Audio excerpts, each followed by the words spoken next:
ในถ่ายอาทิตย์ที่ผ่านมานี้สมาคมโรงแรมเฮือนพักและอาหารแขวงจำปาสักเปิดกองประชุมใหญ่ครั้งที่5ของตนขึ้นที่ห้องประชุมโรงแรมจำปาสักแกรนด์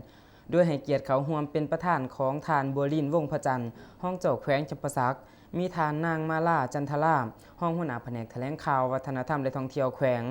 ทานทุยเพชรสวรรค์หัวหน้าสมาคมโรงแรมเฮือนพักและอาหารมีบรรดาผู้แทนแขกถือเชิญพร้อมด้วยสมาชิกสมาคมหัวหน่วยธุรกิจเขาร่วม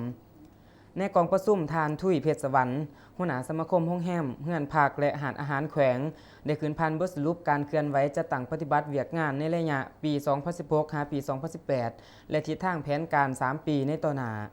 ซึ่งผ่านมาทางสมาคมได้เอาใจใส่เคลื่อนไหวเข้าร่วมกิจกรรมต่างๆที่ทางขันเทิงว่างออกโดยเฉพาะแมนการเข้าร่วมกองประชุมต่างๆภายในแขวงและต่างแขวงที่จัดโดยกระทรวงแผนกการและองค์การจัดตั้งขันต่างๆมีการจัดฝึกอบรมภาครัฐองค์การจัดตั้งอื่นๆจัดขึ้นนอกนี้ทางสมาคมยังได้เคลื่อนไหวช่วยเหลือด้านมนุษยธรรมให้แก่สังคมอีกด้วย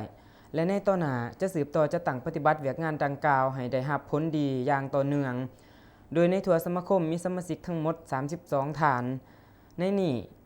จากนครปากเซ่20ฐานจากเมืองโขง8ฐานเมืองจำปาสัก2ฐานเมืองปากซอง2ฐานโอกาสเดียวกันทานนางมาลาจันทรามห้องหัวหน้าแผนกแถลงข่าววัฒนธรรมและท่องเที่ยวแขวงก็ได้ให้เกียรติขึ้นพานมาทานเงื่อนไข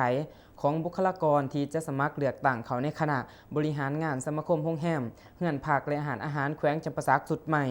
ในนี้มีผู้สมัครเลือกตั้งทั้งหมดจำนวน15ฐานเลือกเอา10ฐาน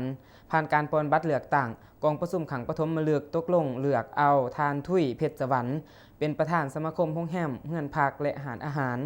ทานคำไตแก้วดวงดีทานนางเมตตาศักดิ์โภชนะลักษ์